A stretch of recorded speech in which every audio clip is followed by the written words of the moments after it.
Elections రాబోతున్నాయి, సభలు జరుగుతున్నాయి. అయితే ప్రభుత్వంలో ఉన్నటువంటి యొక్క వైసీపీ సభలు పరిస్థితి ఏంటి, జనసేన టీడీపీకి పెడుతున్నటువంటి సభలు ఏంటి, వీటి రెండింటికి ఎలాంటి ఆదరణ లభిస్తుంది?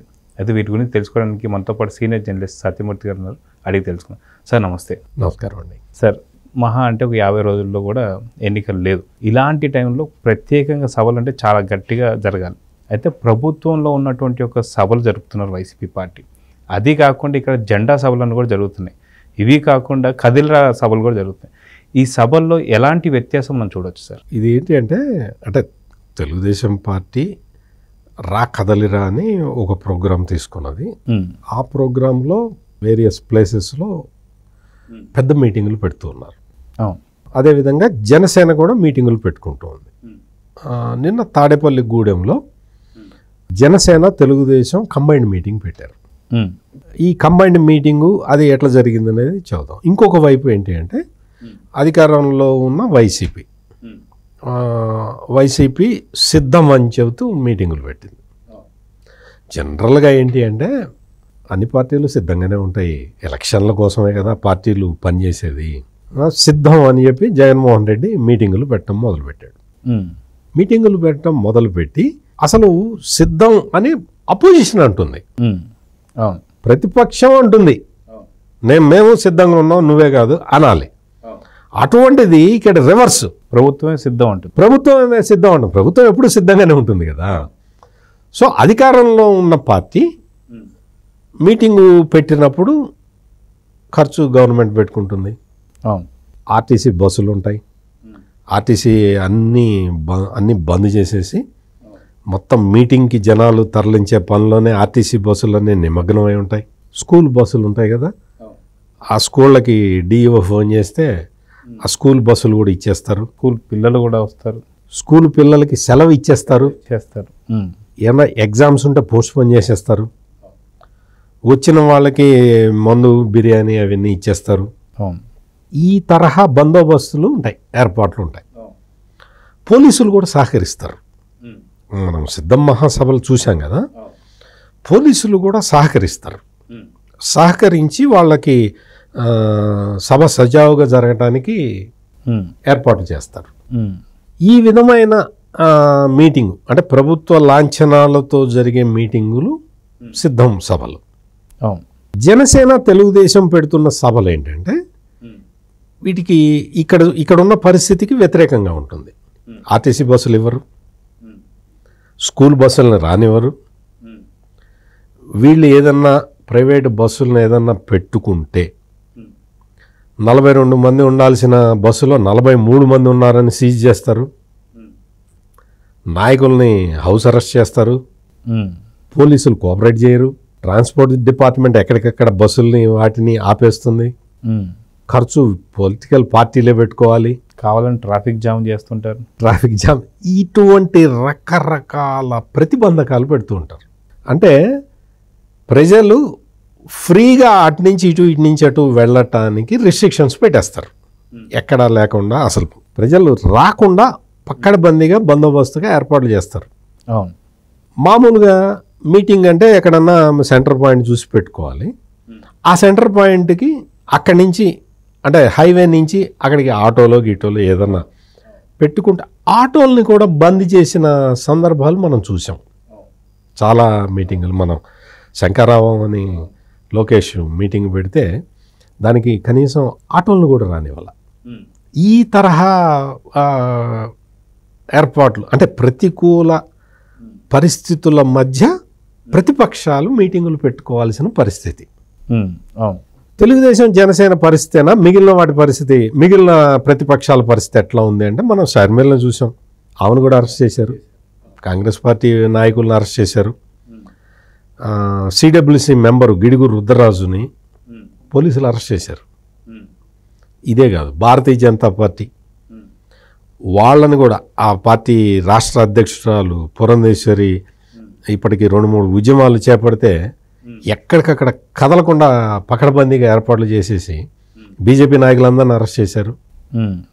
సిపిఐ సిపిఎం వాళ్ళు ఈ ట్రేడ్ యూనియన్ వీటిలో మూమెంట్లో బాగా ఎక్కువగా చురుగ్గా ఉంటారు కాబట్టి వాళ్ళు ఏదన్నా పిలిపిస్తే వాళ్ళని వెంటనే హౌస్ అరెస్టులు చేసేస్తారు. అంటే వైఎస్ఆర్ కాంగ్రెస్ పార్టీకి తప్ప ఆంధ్రప్రదేశ్లో ఏ రాజకీయ పార్టీ కూడా తన వంతు కార్యకలాపాలు చేయటానికి అవకాశం లేకుండా చేశారు.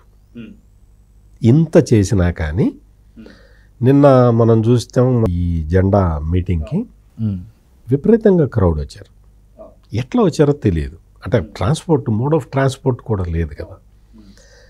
ఈ పరిస్థితుల్లో అంత జన సమీకరణ జరగడం అనేది అదొక చాలా సిగ్నిఫికెంట్ పాయింట్. అంతేకాకుండా మీకు ఇంకొక పాయింట్ కూడా చెప్తాను.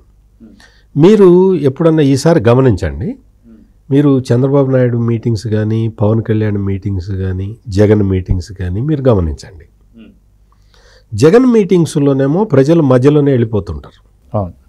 చంద్రబాబు నాయుడు పవన్ కళ్యాణ్ మీటింగులకి జనం చివరిదాకా కూర్చొనే ఉంటారు. కూర్చొని ఉండటమే కాదు, వీళ్ళు ఏదన్నా చెబుతూ ఉంటే స్పందిస్తున్నారు, ప్రజలు స్పందిస్తున్నారు. ఇది యాక్చువల్గా రాజకీయ అనాలిసిస్ చేయాలి అంటే ఎన్నికల సమయంలో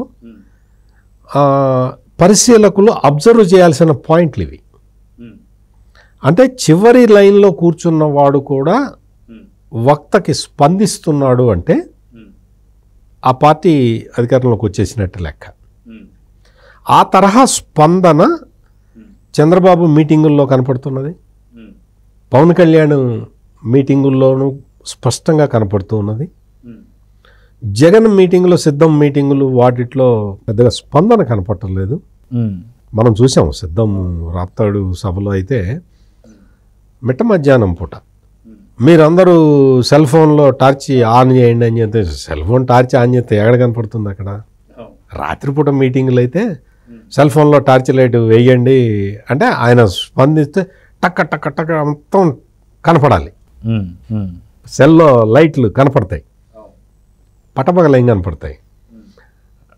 ఇక్కడ అంటే నేను చెప్పే పాయింట్ ఏంటి అంటే, సిద్ధం సభలకేమో గవర్నమెంట్ మొత్తం యంత్రాంగం మొత్తం పనిచేస్తుంది, ప్రతిపక్షాల సభలకేమో కనీసం మినిమం ప్రొటెక్షన్ కూడా ఇవ్వరు.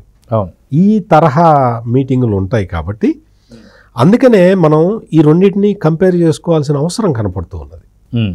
క్యాండిడేట్లని సాధారణంగా ఈ ఎన్నికల్లో రాజకీయ పార్టీ క్యాండిడేట్లని డిక్లేర్ చేసిన తర్వాత ఒక వారం 10 రోజులు గ్యాప్ తీసుకుంటారు.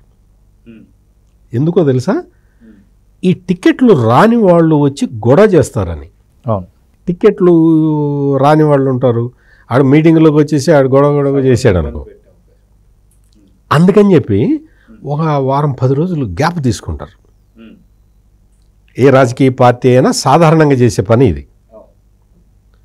తెలుగుదేశం జనసేన టికెట్లు డిక్లేర్ చేసి సభ పెట్టుకున్నారు. అంటే అసంతృప్తులు ఇవన్నీ కూడా ఇప్పుడు జగన్మోహన్ రెడ్డి పార్టీని మనం చూస్తూ ఉన్నాం. ఆయన 8వ లిస్టు 9వ లిస్టు రిలీజ్ చేశాడు. ఒక్కొక్క లిస్టు అంటే 2 పేర్లు 3 పేర్లు 4 పేర్లు ఉంటాయి. వాటి మీదే నిరసనలు వస్తూ ఉన్నాయి. ఆయన మొన్న నేను అందరు క్యాండిడేట్లని డిక్లేర్ చేసేసానని చెప్పాడు. చెప్పిన తర్వాత మళ్ళీ లిస్ట్ వచ్చింది. ఆ లిస్టు ఒక లిస్టు వచ్చింది. ఇప్పుడు సిద్ధం సభని పోస్ట్పోన్ చేసుకున్నారు. ఏదో 2వ తారీఖు జరగాల్సింది 10వ తారీఖుకి పోస్ట్పోన్ చేసుకున్నారు. అంటే ఈ తరహా అధికార పార్టీలో ఉంటే ప్రతిపక్ష పార్టీలు రెండు కలిసి ప్రజల దగ్గరికి నేరుగా వెళ్ళిపోతూ ఉన్నాయి. అందుకని పవన్ కళ్యాణ్ మాట్లాడినా, చంద్రబాబు నాయుడు మాట్లాడినా ప్రజల నుంచి విపరీతంగా స్పందన వస్తున్నది. జగన్మోహన్ రెడ్డి సభలకి మాత్రం ఎక్కడ స్పందన కనపట్టలేదు. ఇది ప్రధానంగా మనం గమనించాల్సిన అంశం. ఇదే టెంపోని కంటిన్యూ చేద్దామని చెప్పి తెలుగుదేశం జనసేన అనుకుంటున్నట్టుగా కనపడుతున్నది. అంటే వాళ్ళ వ్యూహం అది చూస్తే త్వరలో చంద్రబాబు నాయుడు ఇంకో కొత్త ప్రోగ్రాం తీసుకొని ఆయన పబ్లిక్ మీటింగ్కి వెళ్ళిపోతూ ఉన్నాడు. సో ఈ విధమైన రాజకీయ వాతావరణం నేపథ్యంలో ప్రభుత్వం బస్సులు ఏవి ఇవ్వకపోయినా, పైగా ఆపినా, జనసేన టీడీపీ సభలు సక్సెస్ అవుతున్నాయి. ఈ హంగు ఆర్భాటం ఖర్చులు అన్నీ పెట్టుకున్నా కానీ ఈ సిద్ధం సభలకి అంత రెస్పాన్స్ కనపట్టలేదు. సో మొత్తానికి ఇక్కడ వీళ్ళిద్దరి జెండా యొక్క సభలు మాత్రం బాగా ఘన విజయం సాధించాయి కాబట్టి వీళ్ళ కాన్ఫిడెన్స్ అనేది అర్థమవుతుంది. అక్కడ ప్రభుత్వం భయపడడానికే సిద్ధం అనే తట్లుగా ఉంది. సో చూద్దాం సార్ ఏం జరుగుతుందో. Thank you. నమస్తే. నమస్తే అండి.